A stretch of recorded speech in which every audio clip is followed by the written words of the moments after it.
Welcome to the Indian Ocean World podcast.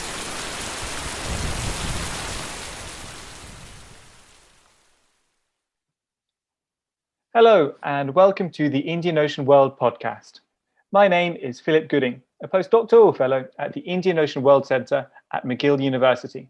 Today, I am very pleased to be joined by Professor Alexandra Kelly, who is an assistant professor of history and anthropology at the University of Wyoming. Professor Kelly has a PhD in anthropology from Stanford and an MA and a BA from the University of Chicago. She describes herself as a historical anthropologist and archaeologist interested in Africa, capitalist expansion, imperialism, exchange, material culture, and heritage. Her published articles include an article entitled Western Activism and the Veiling of Primitive Accumulation in the East African Ivory Trade, which was published in Historical Archaeology in 2019. In this podcast, she is going to discuss with us her forthcoming book entitled Consuming Ivory, Mercantile Legacies of East Africa and New England, which will be published later this year with the University of Washington Press. Professor Kelly, thank you very much for joining us.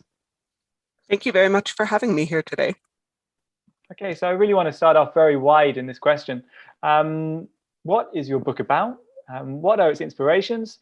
And what did you aim to achieve as you researched and wrote it? How does ivory link East Africa and New England, past and present?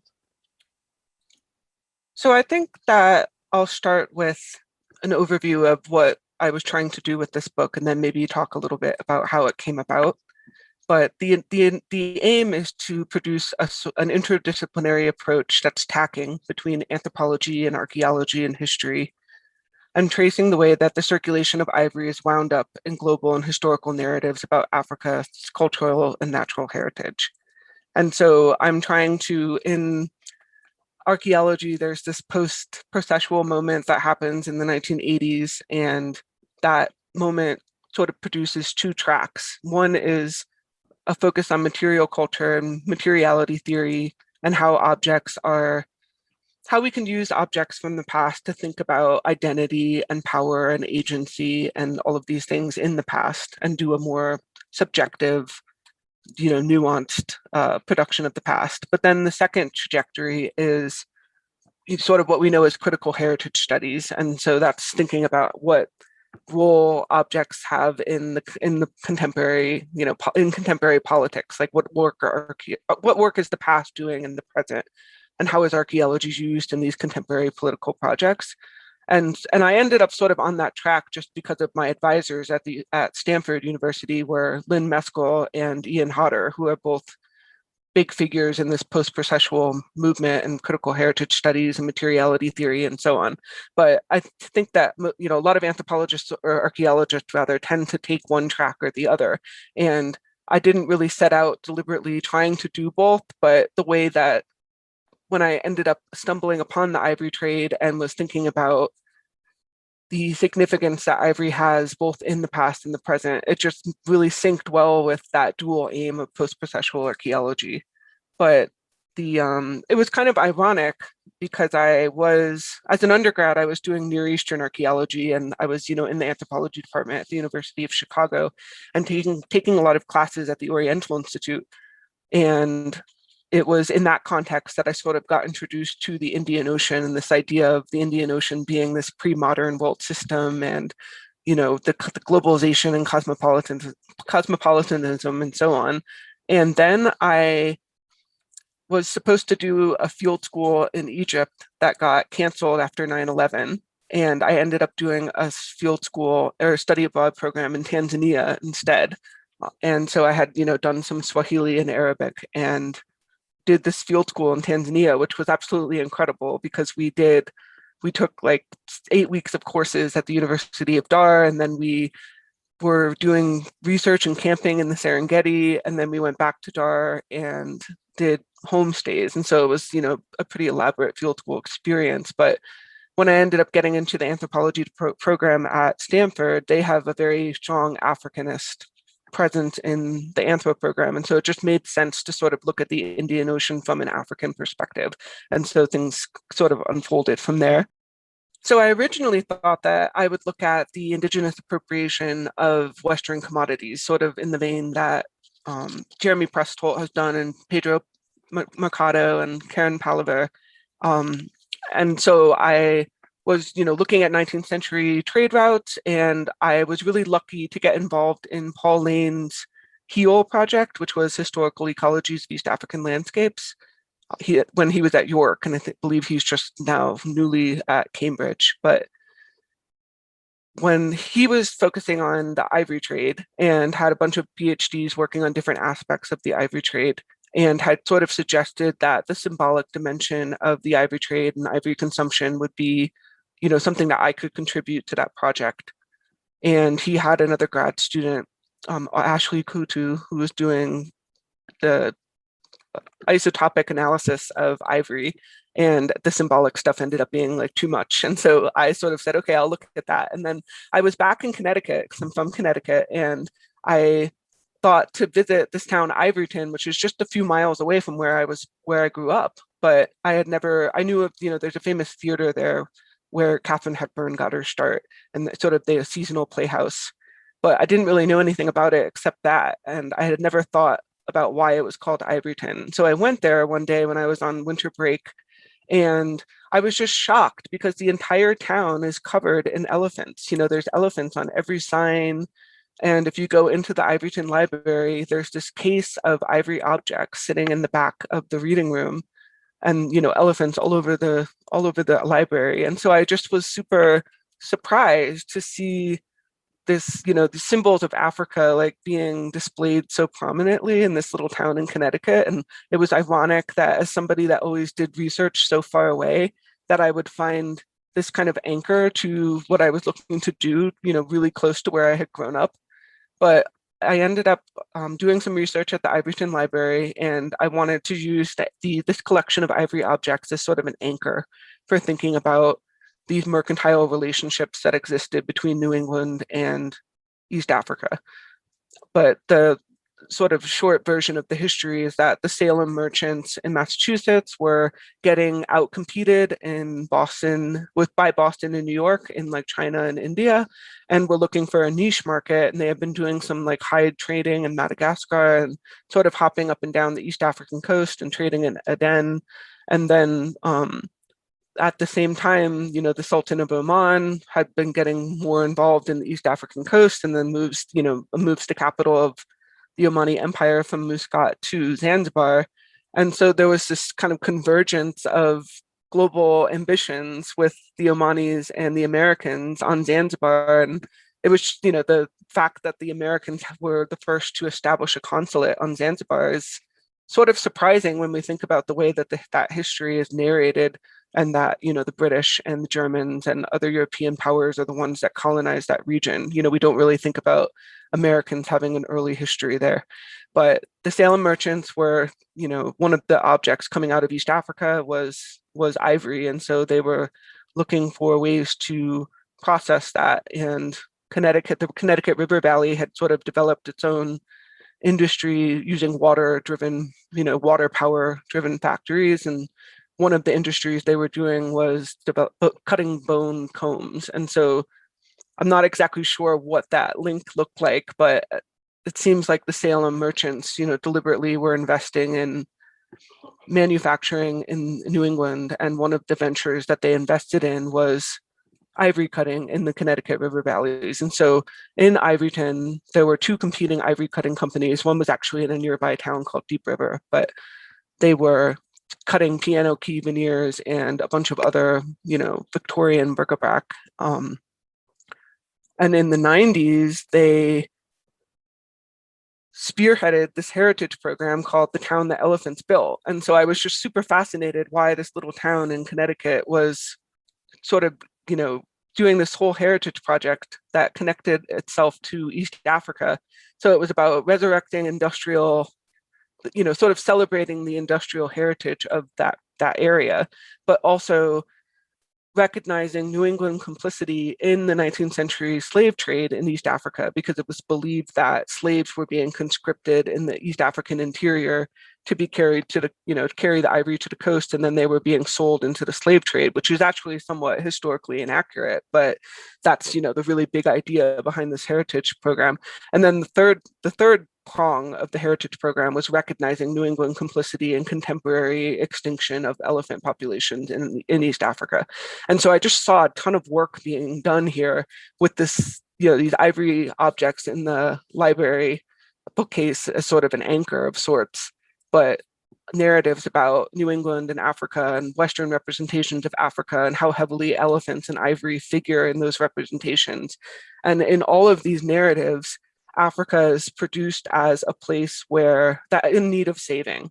And so, whether it's the slave trade or the poaching of elephants, then, the West is supposed to rush in and save, these African, solve these African problems. And so I saw this kind of asymmetrical relationship being set up in those narratives and then perpetuated in the contemporary heritage narratives. And so ivory just seemed like a really useful material to think through some of those relationships. That's absolutely fascinating. Thank you so much for describing your book in such detail. I'm absolutely fascinated by the way that your book, I suppose, challenges conventional paradigms of both space and time. Think about the fact that you think about the Indian Ocean world, but taking that all the way across the Atlantic. And also in terms of time, you take a very longue durée perspective about how there's an ongoing thinking from the Western perspective about Africa. That is contrary to how we might split things up into pre-colonial, colonial, and post-colonial period, that there is actually a continuum there. And I found this absolutely fascinating about your book. I just wondered, on a kind of taking on those threads, one of the things that is very interesting is the fact that Americans haven't had that much attention been given to them in the context of the 19th century Indian Ocean world.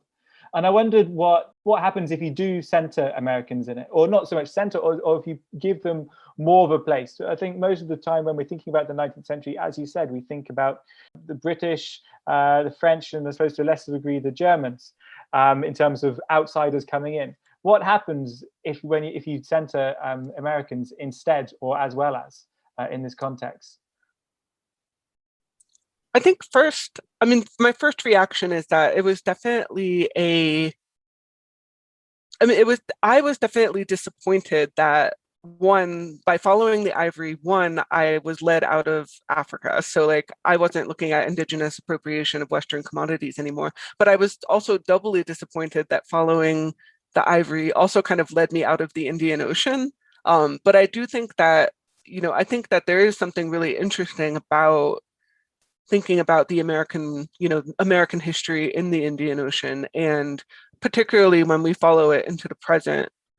And I don't know, not to get into too complicated a discussion about the book, but a large part of the narratives that the West has about Africa are mediated through the East and these Oriental notions. When we're talking about the Western anxiety about the slave trade in East Africa, there is the villains of that are these Asiatic traders that are supposedly the cruel Arab traders that are enslaving Africans into the Indian Ocean system.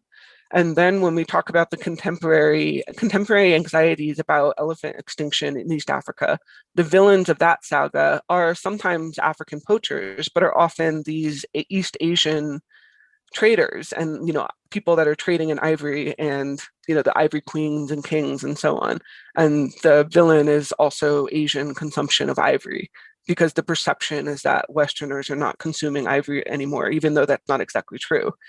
But it's interesting to me how, even if we're looking at something specific like this trade relationship between Zanzibar and Salem, Massachusetts, and Connecticut, that those are still global histories, because they involve ideas about these regions that are really expansive.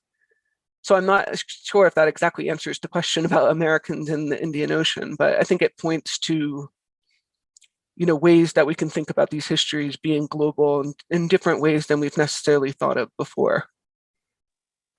Yeah, absolutely. And I want to pick up on something that you mentioned in your book about in the Ivoryton Museum, that mostly it is in the Ivoryton Museum, there were industrially made objects. So objects made from African ivory in places like Ivoryton in Connecticut, Deep River. But he also wrote that there's a subset of objects consisting of Indian and East Asian carved objects, ornate beads and boxes, along with an African armlet and an Inuit oval cylindrical object etched with fish. What are these doing here? And it seems these aren't things that were carved, these aren't from Ivoryton's heritage or industrial heritage, but they somehow feed into it. I feel like this speaks to what you're just saying just now as well. Yeah, I mean, I believe that the majority of those more exotic objects end up in the assemblage because the executives of the ivory company would collect ivory objects when they were traveling. So there's a couple of, there's some documentation of the Comstock family that was there were two different ivory companies, and then they end up merging eventually in the 19th century. But the Comstock family was one of the big families in ownership of one of the factories, and they do a trip to East Africa and South Africa in, I want to say, the early 1900s. And there was a newspaper article written up about it. And I was really frustrated with this article because it doesn't really mention Zanzibar or the actual place where this trade was happening. It's more like safari in the interior and that sort of thing. But I do think that these objects got into the collection through these globe-trotting executives, in the 20th century. And it's really interesting because so I was doing an object history, like I was actually looking at the actual history of these objects in the assemblage in Ivoryton. And, some of what I was doing was sort of using them as an anchor in ways, but I tried to keep that real when I could. But this assemblage of objects in the library came about because when the ivory industry sort of, the piano key industry was in its, last legs in the mid 20th century, and the ivory companies had merged, and then they were branching out and making other products. And so they were kind of shutting down ivory operations. One of the executives decided to build an ivory museum in Ivoryton on one of the floors of the old factory. And so he pulled together all these objects from his collections and other executive collections, but also from the descendants of ivory workers in the town. And so people were pulling out pieces of ivory from, attic boxes in the attic and drawers in their houses, and then they end up being donated to the Ivory Museum.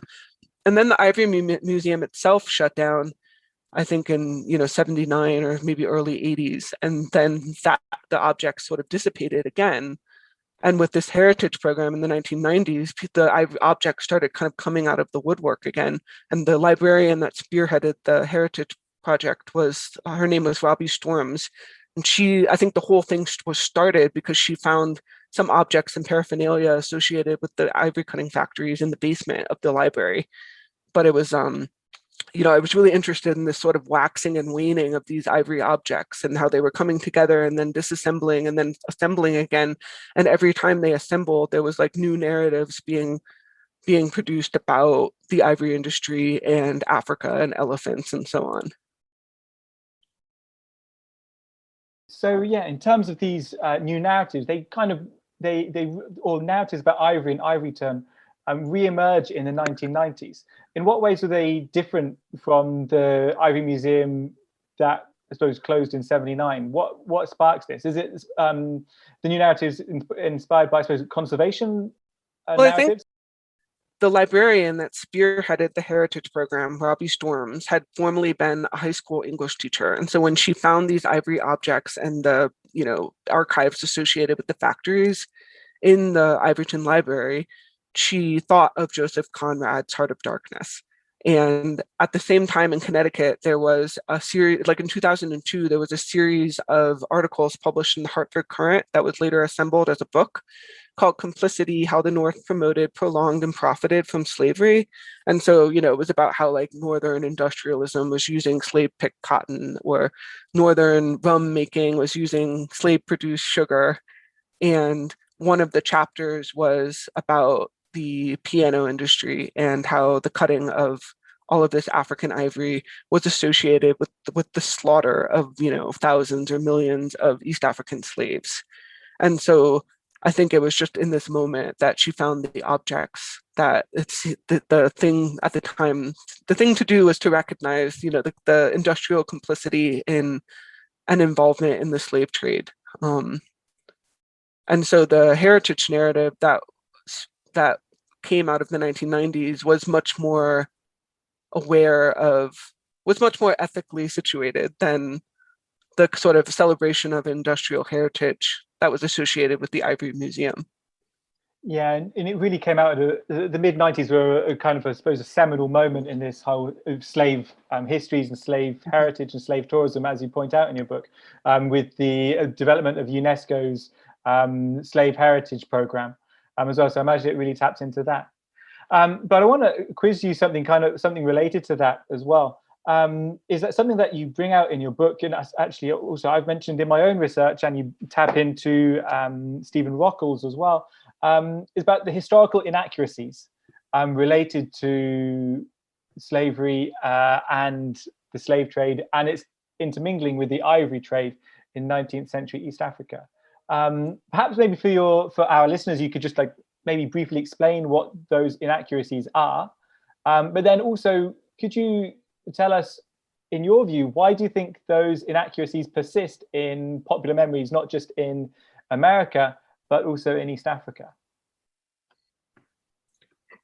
So I think the history behind the narrative is that the belief was that when traders went into the interior to buy the ivory that was piling up in the interior, that they would conscript East Africans to carry the ivory back to the coast. And then because the Omanis had set up a plantation system, on the East African coastal strip, and you did have some French, the French sugar plantation trade and, Portuguese trade, even, bringing slaves from like the Mozambique area into Brazil and so on, that slaves these ivory porters were then being sold into the slave trade on, in these slave markets in Zanzibar and elsewhere on the East African coast.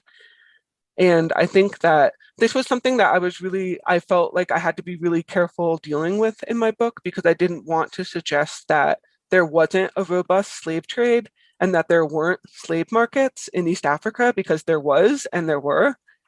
But I think I love Stephen Rockall's work, and he makes this art, he's researching the Nyamwezi ivory porters and made this really powerful argument about how the Nyamwezi were, essentially like organizing themselves to match this demand on the coast for ivory, and that it was just a really great story of like African, proactive African engagement with capitalism. So rather than being this sort of passive periphery, it was a really good example of Africans actively engaging with capitalism and organizing themselves in order to bring ivory to the coast.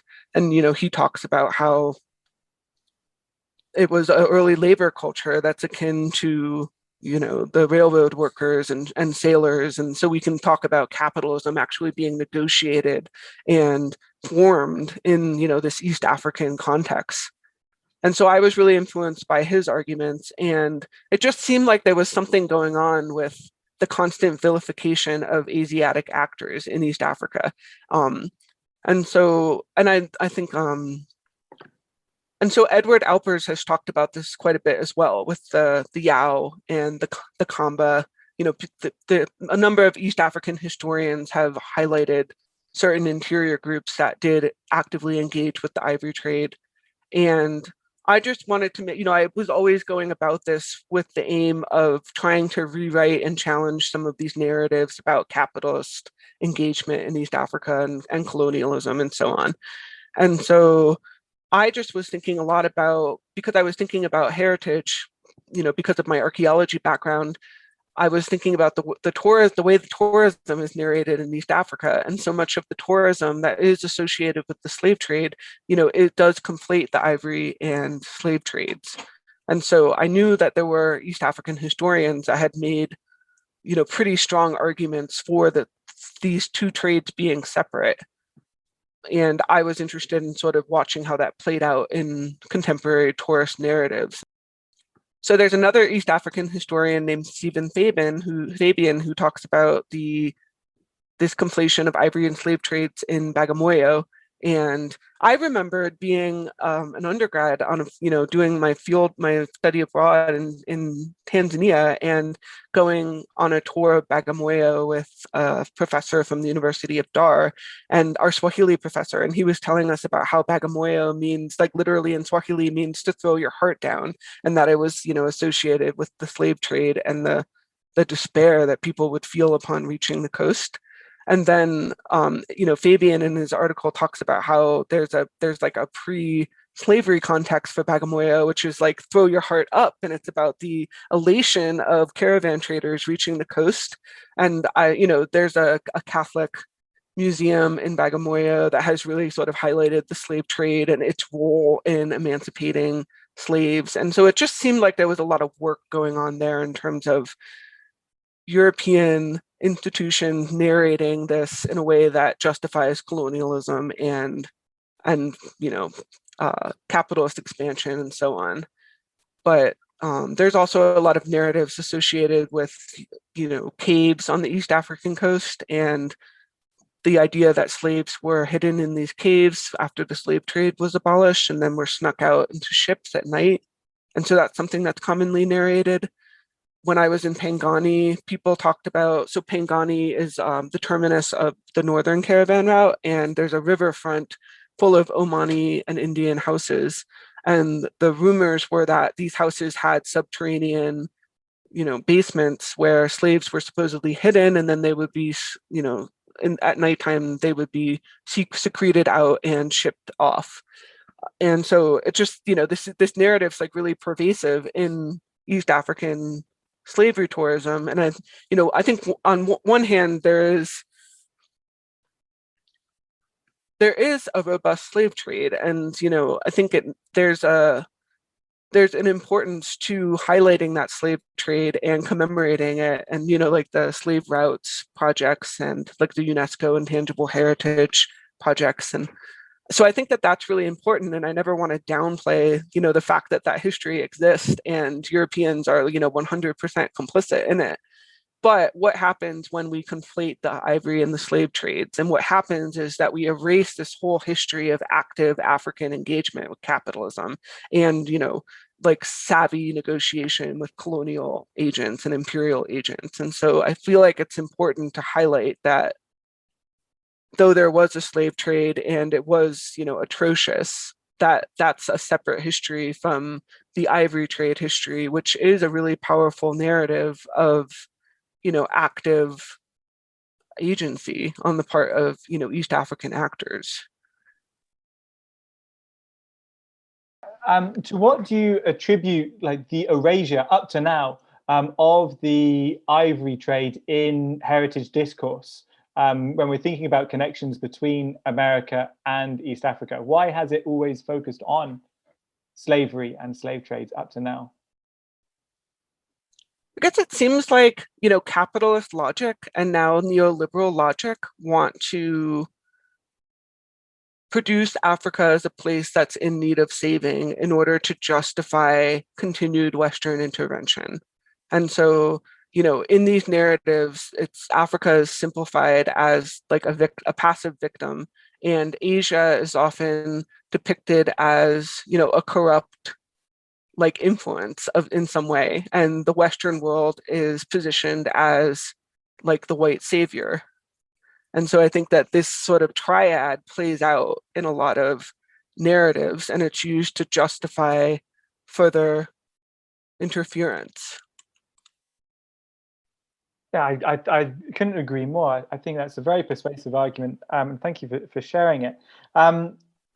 Does this similar kind of narrative come up when you think about conservation and the conservation of elephants as well? And do you see this in the or since the 1990s in Ivoryton and its heritage of elephants and ivory as well? Yeah, definitely. I mean, I wouldn't say, the Ivoryton narratives are pretty focused on accepting complicity, like New England complicity in these histories. But when you look at the broader conservation narratives, you definitely see these same tropes play out. And, maybe there's it's an understanding of Africans poaching because of economic, scarcity, or there's still sort of this idea of there being African corruption or underdevelopedness or whatever justifies exploitation of elephants. But the thing that is not justified is the Asian involvement and I don't know. I mean, when I was in Tanzania, I had Tanzanians all the time telling me about how, all the Chinese investment in East Africa and road building and everything, that it was just the guise for siphoning out illegal ivory. There's these narratives that sort of percolate in the development world. And I think I would also add that there's another level where Islamic fundamentalism is associated with the ivory trade as well, that groups like Al-Shabaab are using ivory to fund extremist, activity in East Africa. And it's the same, I think it's the same sort of tropes that played out in Western narratives about the slave trade are now playing out within elephant conservation in East Africa, for sure. So where does this conservation narrative originate? I'm going to refer to your book again here. One of the things that really struck me as really quite amazing as you teased out about the conservation of elephants in East Africa was that it was only from around the 1930s that Britain in what was then colonial Tanganyika started taking a proactive measure in attempting to conserve elephants from a conservationist standpoint. This seems remarkably late to me.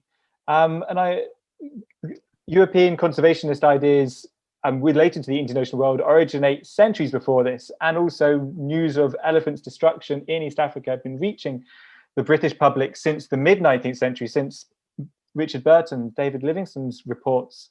I wonder, why is it so late that conservation of elephants enters British imperial discourse in East Africa? I think that it's because of, so in my book, I spent time in the Tanzania National Archives, sort of by accident. I was rooming with an Africanist historian, and the museum that I wanted to work at was undergoing renovation. So I ended up going to the archives with her, and then, finding all these game folders and just thinking, okay, well, I'll just look and see what's going on with elephants and the ivory trade, what records are there for the ivory trade and these colonial records. And what emerged was that elephants were very much considered vermin in colonial Tanganyika because of all these colonial agricultural schemes.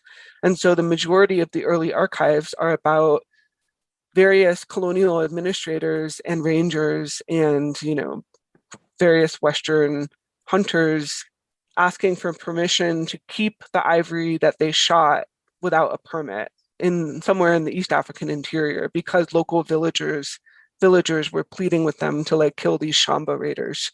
And so for that early, for a big chunk of the 20th century, elephants are described as Shamba raiders in the archives, and that, they were disrupting these local East African agricultural plots. And I think it's only when, I wouldn't consider myself a historian of, colonial East Africa at all, but I'm sure there's people that have dealt with this more extensively. But my sense from the archives was that the British were concerned about game for white hunting. And so they talked about keeping the game conserved in certain areas for, hunters and other, various imperial visitors from around the globe. And they would complain when, like the Maharaja from somewhere came and hunted and the game wasn't good. They would complain in the archives about the game, but it was not for the conservation of the game itself. And then around the mid-century, when you start to have the idea that independence is looming and eventually all of this is going to be handed over to East Africans to manage for themselves, I think it's then you start to get anxieties among like the game wardens and other conservationist figures about about African poaching and indigenous hunting, like use of bows and arrows or poison or musket rifles and so on. And then you start to get fervor in the British public, among the British public, about the cruel slaughter of game in East Africa.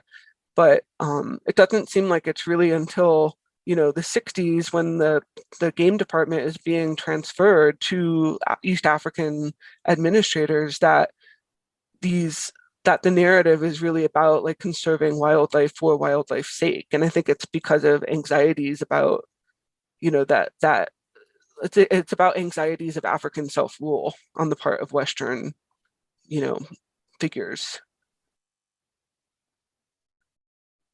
It's really interesting. And obviously by emphasizing this kind of narrative, you again take a longue durée perspective on this Western narratives of ivory trading and ivory and elephants in East Africa. I think if you permit me, I'll ask one more question, just returning back to North America. How central is now ivory to Ivoryton and Deep River? Of course, it was absolutely essential to its economy in the 19th century. It's not essential to the economy now, but it still seems to be ever present. Is this something that's going to develop? Is this still something that's developing now? Is it going to develop in the future? And how do you see it moving forward? I think in most Ivoryton, like in most Western contexts, ivory has become 100% taboo now. And so, some of these objects that are in the Ivoryton assemblage were donated because they were deemed to be problematic. So for example, they have a large arch, the kind of classic colonial arch tusk they have at the front entrance of the library, and those were donated by Jimmy Stewart's estate because they didn't want to have them around anymore. But and this was sort of I felt very complicated about this because in doing this research, I very much came to appreciate ivory as this really amazing, profound material. And, I kind of wanted my own little ivory object to commemorate this research that I had been doing. But there is still lots of ivory circulating on the antique market. And, I actually did quite a bit of research on eBay, just looking for the various forms that Victorian ivory took. You could just see the different forms that ivory took in the circulation of these objects now, on the antique market. But I feel, I guess I just will say that I feel conflicted about it because I think that there is a really rich heritage of artisanal production that's associated with ivory. And at the same time, I very much appreciate, the majesty of elephants. And, I buy into this idea that we need to conserve them, because they are amazing. But I tried to kind of tease that out in my book a little bit in terms of when we talk about, these animals that become the charismatic megafauna for conservation narratives, we attach a lot of affect to them, and we don't necessarily care about these thousands of reptiles and insects that are going extinct at the same time. But that when we sometimes in these conservation narratives, we end up prioritizing the non-human over the human. And if there is still a lot of structural exploitation going on that is associated with the conservation movement in East Africa and, Africa and globally. There are people that are being harmed within that. And I think that the people have to take priority over the animals. Yeah, it's a highly complicated and interesting development. Well, thank you very much, Professor Andra Kelly, for discussing your book. It's a very exciting project. I can tell all our listeners now that it's available to pre-order from the University of Washington Press. A link will be included in the description to this podcast. I also want to thank Archisman Chaudhuri, who has been making sure that this podcast runs smoothly, and to Renée Manderville, who will be editing it afterwards. And thank you to you, the listener, for downloading. And once again, my name is Philip Gooding, and you've been listening to the Indian Ocean World podcast.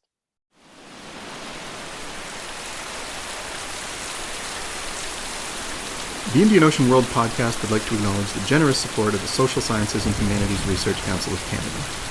This podcast series is part of the SSHRC-funded partnership project Appraising Risk, Past and Present, interrogating historical data to enhance understanding of environmental crises in the Indian Ocean world.